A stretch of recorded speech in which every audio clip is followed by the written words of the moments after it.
In today's lab, we are going to be starting by spreading a bacterial sample across the surface of the plates. And what we're doing is we're putting enough bacteria on that it will form an even layer of growth. So after it's allowed to incubate at 37 degrees, you'll see what's called a lawn, or confluent growth, over the whole plate. Then what we're going to do is we're going to apply antibiotic discs to the plate before we allow it to grow. And we're going to be looking for an effect of the antibiotics on the bacterial culture. So when we're working with bacteria and bacterial media, it is really important that you only are working with the bacteria that you want to be working with. So you want to make sure that everything that you put in the plate is only the bacteria you care about and nothing else that could contaminate it or cause an effect to your results. So the plates, you leave them closed as much as possible. You only open them when you need to. And then when we're using tools later, we're going to be sterilizing them by dipping them in alcohol and burning it off. Okay, so first thing, we're going to start by using a Pasteur pipette. These have been sterilized also. So we open them at the end. So we just expose the end to put the bulb on. Then we're going to open the bacterial culture.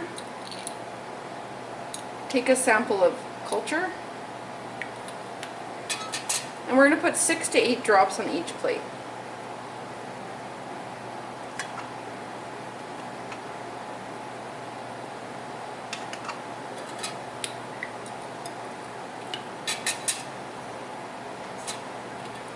So now what we're going to do is we want to spread the bacteria across the surface of the plate. So we're going to use this metal spreader, but we need to sterilize it first. So we're going to be working with this alcohol flame. Now before you work with the flame, before you turn anything on, you need to make sure that any type of paper or anything that's flammable is put away.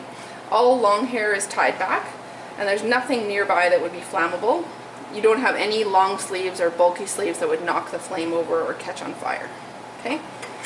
Then you're going to set it up so that you have easy access, and you're going to make sure that you know exactly what you're doing before you light the flame. Then, you're going to light your flame.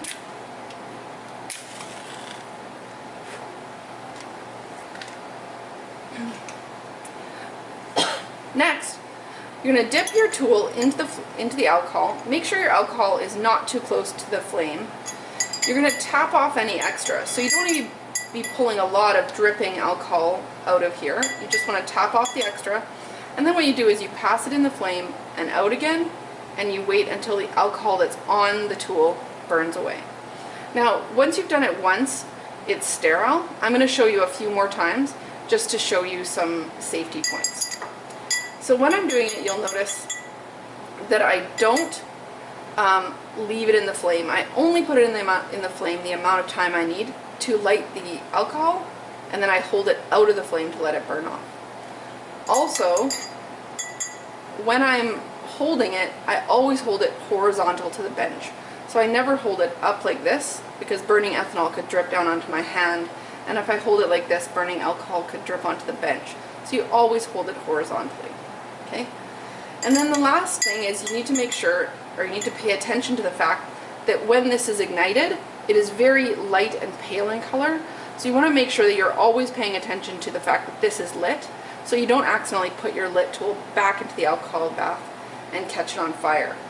So, one last time, tap it off, pass it into the flame, let the alcohol burn off, and then you're going to begin. So, you lift your lid off the plate, you put your tool down, and then you're going to go back and forth across the plate. It seems like what you want to do is go around, but the best way to get good coverage is to go back and forth across the plate while you spin it, not to go around. Once you have gotten good coverage, once you're sure you are have spread the whole plate, then you can go around the outside edge, making sure that you get it right to the edges. Last thing is you want to make sure that you're not pushing too hard. If you push hard with your tool and spin, it will rip down into the agar and actually lift up all your agar like a puck. So just nice and gentle. And then you close your plate up. Now this tool, which is dirty with bacteria, you never put it straight into the flame. You put it back into the alcohol, and you let it sit there until you need to use it again. You never put an undipped tool into the flame. So now I need to spread my second plate. I'm going to put it into the flame, let the alcohol burn off. I'm going to put it on my plate and I'm going to spread by going back and forth, and around the outside edge. Now you can dip this, you can just leave it in the alcohol, and when you're done you can remove it. You don't ever need to reflame it, you can just leave it like that.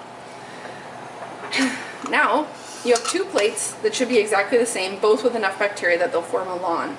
What we're going to do is we're going to apply antibiotic discs to the plate. I have picked two of them, erythromycin and ampicillin, and I've labeled my plates A and B.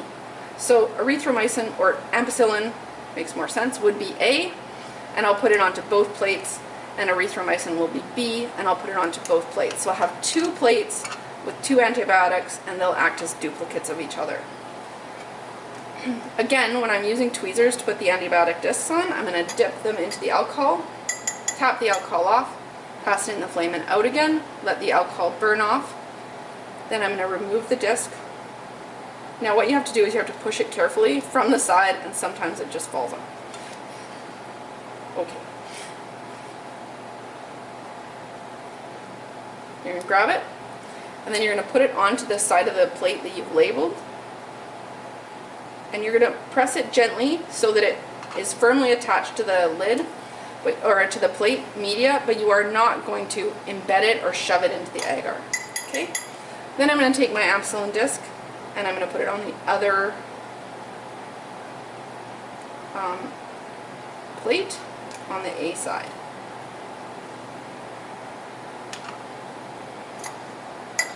Now I'm going to use my other antibiotic.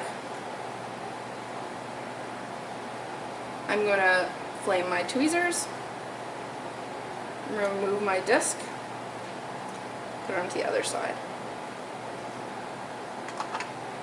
One more time.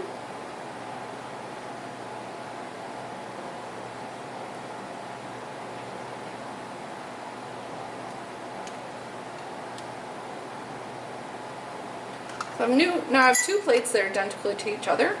And after we incubate them, what we're going to look for is that this antibiotic will be diffusing out into the agar, forming an area around the disc that is contains the antibiotic.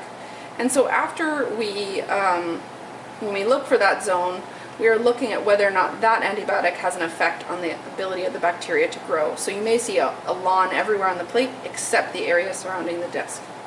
And now you can see that because I push them or I touch them firmly to the agar, I can put them upside down to incubate like this, and the discs won't fall off of the agar.